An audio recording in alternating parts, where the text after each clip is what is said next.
ચાલો મિત્રો, વિદ્યાર્થી મિત્રો બધા આનંદમાં જશું. આપણે ધોરણ 9ની અંદર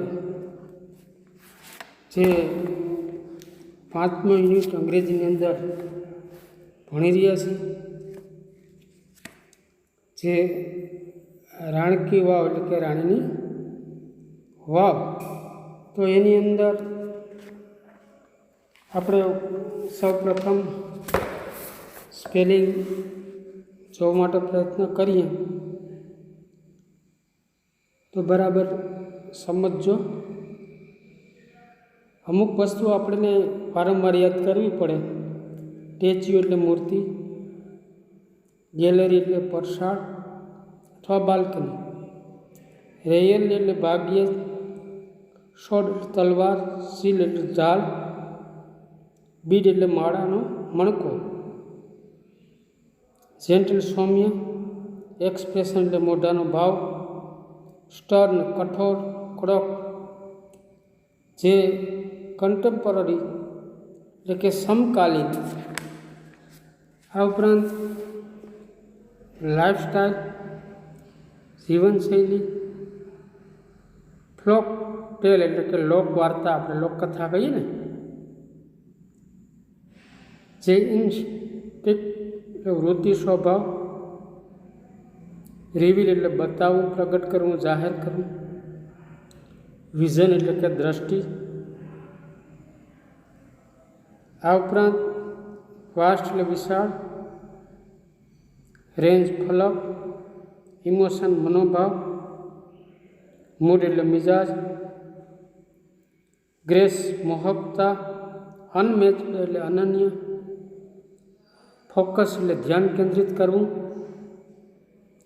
હોલીનેસ પવિત્રતા, સિગ્નિફિકન્સ મહત્વનું, કલ્ચર એટલે સંસ્કૃતિ, જે ઇલેબરટ એટલે ઝીણવટથી તૈયાર કરેલું, ઝીણવટથી એને ઓર્નામેન્ટેડ એટલે કે નકશીવાળું, આપણે ઓર્નામેન્ટ એટલે ઘરેણા કહીએ ને, એ ઉપરથી આ શબ્દ આવ્યો છે. સબમર્જડ પાણીમાં ડૂબેલું, ગ્લોરી એટલે કીર્તિ, કોમ્પ્લેક્સ એટલે જટિલ, પેનલ એટલે તકતી, બિલ્ડ એટલે દટાયેલું, વેનિશ એટલે અદૃશ્ય થઈ જવું, શિલ્ડ કાદવ, સેન્સુર એટલે 100 વર્ષ, પ્રિઝર્વ એટલે જાળવી રાખવું, સાચવવું, સુરક્ષિત રાખવું, નોમિન એટલે નિયમવું, એક્સેલ એટલે ઉત્તમ.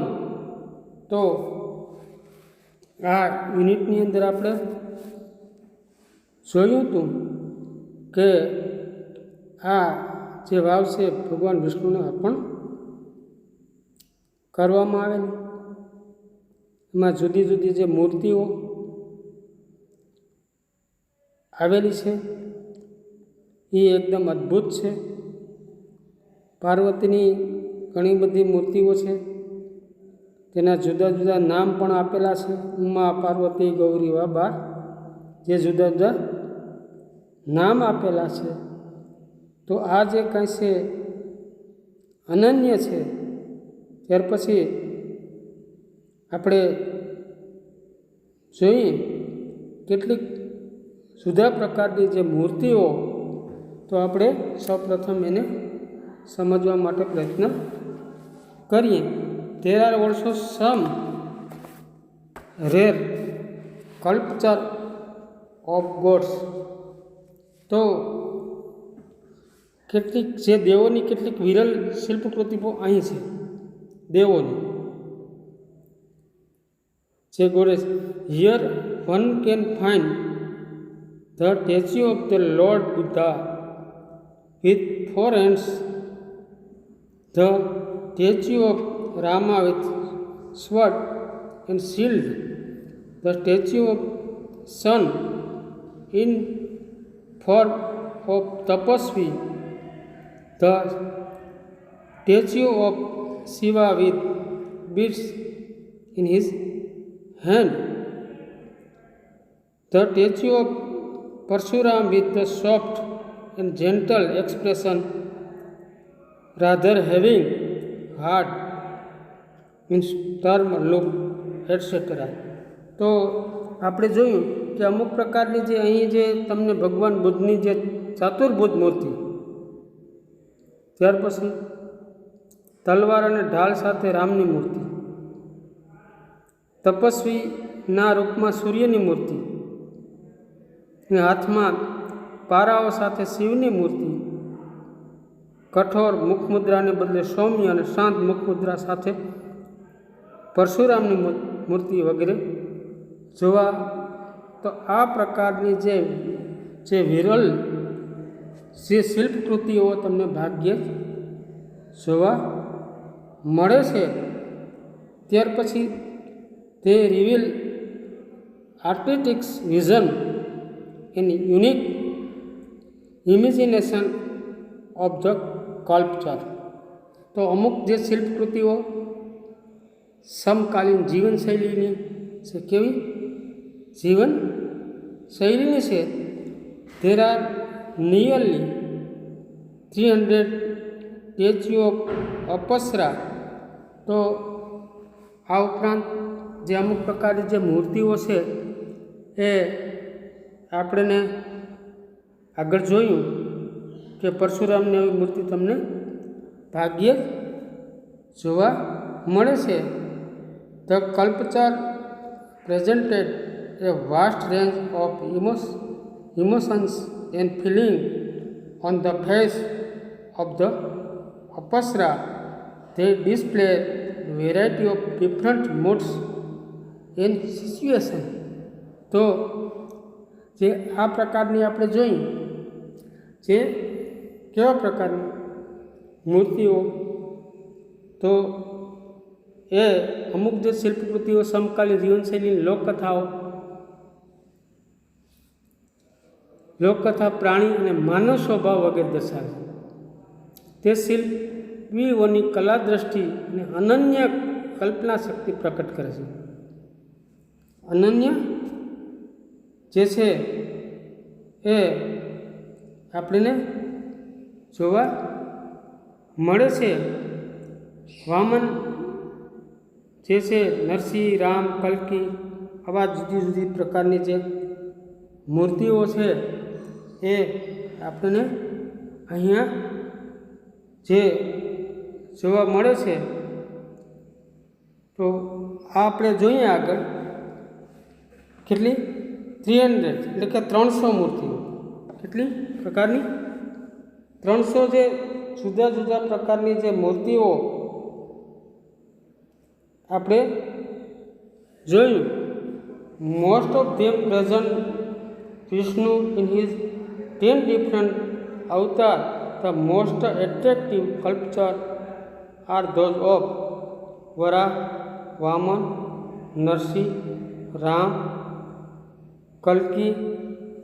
ઉપરાંત આપણે જોઈએ આ જુદા જુદા પ્રકારના જે મૂર્તિઓ વરા, વામન, નરસિંહ, રામ, કલ્કી, જે Mahishasura Mardini, the apsara with the 16 different makeup and style add to the grace of this unmatched structure. The step well also focus on the holiness of water and its great the significance in India culture. તો આની અંદર આપણે જોઈએ કે અહીં જે મૂર્તિ કેવા પ્રકારની શિલ્પકલાની અનન્ય પ્રગટ વરા છે, વામન છે, નરસિંહ છે, રામ છે, કલ્કી છે, મહિષાસુર મર્દિની શિલ્પકૃતિ સૌથી આગળ. અપસરાઓની આશરે કેટલી 300 મૂર્તિઓ છે. શિલ્પોએ આ અપસરાના મોં પર મનોભાવ, સંવેદનાઓનું વિશાળ ફલક દર્શાવ્યો છે. જુદા જુદા મિજાજ અને પરિસ્થિતિની વિવિધતા દર્શાવે છે. 16 વિવિધ શૃંગાર શૈલી સાથેની આ અપસરાઓ આ વિરલ સ્થાપત્યના આકર્ષણ અને મોહકતાનો ઉમેરો કરે છે. તો આની અંદર આપણે જોયું તો this vav most of develop elaborated and ornamented example of submarine architecture. તો આ એક આ વાવ છે પાણીની પવિત્રતાના ભારતીય સંસ્કૃતિમાં તેનું મહત્ત્વનું ધ્યાન કેન્દ્રિત કરે છે. કેવા પ્રકારનું એ જુદા જુદા વાવની જે સપાટી જે ખૂબ ઝીણવટ પડી છે it is a sign the glory of development of step well in India. તો આ વાવ પાણીની સપાટી નીચે ખૂબ જ વિકસિત ઝીણવટપૂર્વક રચેલા અલંકૃત સ્થાપત્યનું ઉદાહરણ છે. જુદી જુદી પ્રકારની ડિઝાઇનોનું આ ઉદાહરણ છે. This vav is the large and complex type of style. કેવા પ્રકારનું તે ભારતમાં જે આ વાવની જે વિકાસ એ એકદમ કેવી છે જટિલ પ્રકારની એની વિવિધ ગાથા છે. It is has ornamented panel of the cultural. It lay buried under the mud due to flood first and then vanishing of the river Saraswati. It was hidden under the layer of the slit for almost 7 centuries. The archaeological survey of India took a great care to preserve this culture. તો આ વિશાળ વાવની જે રચના એકદમ કેવી છે અટપટી છે. તેમાં શિલ્પકૃતિની અલંકૃત તકતીઓ છે. પહેલાં પૂરને કારણે ત્યારબાદ સરસ્વતી નદીના સુકાઈ જવાથી આ વાવ કાદવ નીચે દટાયેલી રહેલી હતી. લગભગ કેટલા વર્ષો સુધી ઘણા વર્ષો સુધી 7 સેન્ચુરી એટલે કે 700 વર્ષ સુધી તે કાદવમાં દટાયેલ રહી. ભારતના પુરાતત્વ વિભાગે આ સ્થાપત્યને સુરક્ષિત રાખવા માટે તેની ખૂબ જ કાળજી લીધેલી છે.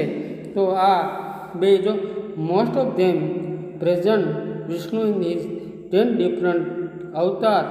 The most attractive sculptures are those of Varaha, Vamana, Narsinh, Rama, કલ્કી. આ જે છે આવા જુદા જુદા પ્રકારના the apsara with the 16 different makeup style add to the grace of this unmatched structure. The stepwell also focus on the holiness of water and its great significance in India culture. તો આની અંદર આપણે જોયું કે આ વાવ એક પાણીની પવિત્રતા અને ભારતીય સંસ્કૃતિનું મહત્ત્વનું ધ્યાન છે.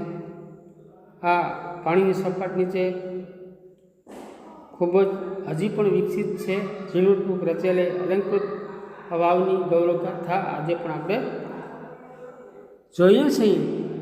આ ઉપરાંત the vav is the most developed જે elaborated and ornamented example of the submarine જે architecture. It is science the glory of development of the step well in India.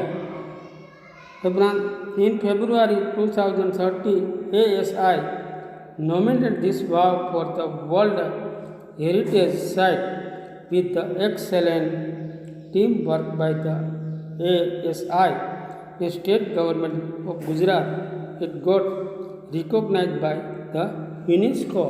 તો યુનેસ્કો દ્વારા ફેબ્રુઆરી 2013માં પુરાતન તત્વ વિભાગે આ વાવને વૈશ્વિક સાંસ્કૃતિક વિરાસત માટે એની નોંધ લીધી. નિમિ પુરાતન વિભાગે અને ગુજરાત સરકાર વચ્ચેના ઉત્તમ સહયોગના પરિણામે યુનેસ્કો દ્વારા તેને માન્યતા પણ આપવામાં આવી છે.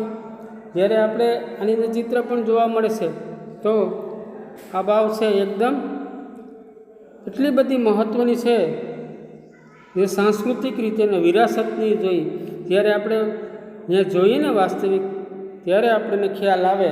એટલા માટે જે છે ક્યારે તો કે in February 2030 ASI nominated this wow for the World Heritage Site with the excellent teamwork by the ASI and state government of Gujarat.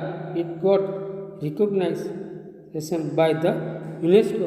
તો યુનેસ્કો દ્વારા જે ફેબ્રુઆરી 2013ની પુરાતન વિભાગે આ વાવને વૈશ્વિક એક સાંસ્કૃતિક તરીકે એને ધ્યાનમાં લીધી છે. પુરાતન વિભાગ ગુજરાત સરકાર વચ્ચેના ઉત્તમ સહયોગના પરિણામે તેને માન્યતા આપવામાં આવેલી છે. તો અહીં સુધી